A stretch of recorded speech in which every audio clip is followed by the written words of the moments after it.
Good morning, ladies and gentlemen. Today, I, Injani Koshrai of Standard 12 from Amrita Vidyalaya, stand before you to discuss a vital yet often overlooked element of national prosperity, the culture of integrity. To grasp its significance, let's first look at the word integrity. Derived from the Latin word integritas, it conveys the notion of unbroken completeness or wholeness. Much like integers with constant values, it conveys the idea of steadfastly holding on to one's values, ethics, and principles. It's a bedrock of character that not only shapes an individual, but when collectively embraced, can uplift an entire nation. Integrity influences various spheres: economics, governance, and most importantly, the social fabric. According to World Bank, countries with higher levels of integrity experience economic growth rates that are up to 4% higher than those facing ethical challenges. For instance, Denmark, consistently ranked among the least compromised or least corrupt countries in the world, enjoys a GDP per capita of approximately $75,000, far exceeding the global average. This success is not merely a stroke of luck. It stems from a deep-rooted culture of integrity that permeates its institutions and society as a whole. As the renowned author C.S. Lewis once said, integrity is doing the right thing, even when no one is watching, which encapsulates the essence of integrity, acting ethically in both public and private life. But the question still persists: how can we foster a culture of integrity?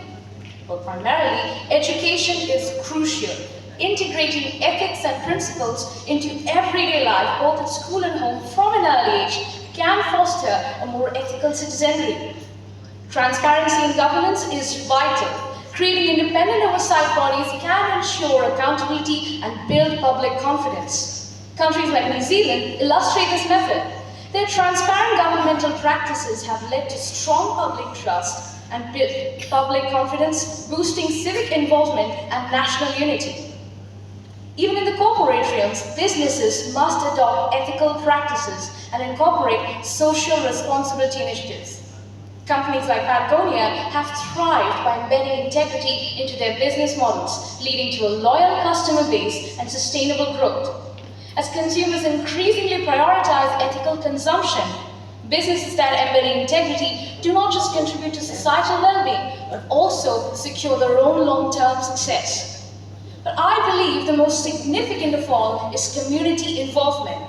Grassroots movements and local initiatives can galvanize people around integrity-based values. Programs that encourage civic involvement, civic engagement, can foster a more shared social responsibility and collective moral obligation, reinforcing the idea that integrity is not just a personal trait, it is a communal commitment. I think this has been illustrated in the recent times in Bengal more than ever before. In conclusion, the culture of integrity is not just an abstract ideal, it is a tangible pathway to national prosperity. By embracing the unbroken completeness that integrity represents, we can transform our societies into a thriving nation where ethics and principles guide our actions and decisions. As individuals, educators, business leaders, and citizens, we have the power to nurture this culture, and in doing so, we pave the way for a brighter, more prosperous future.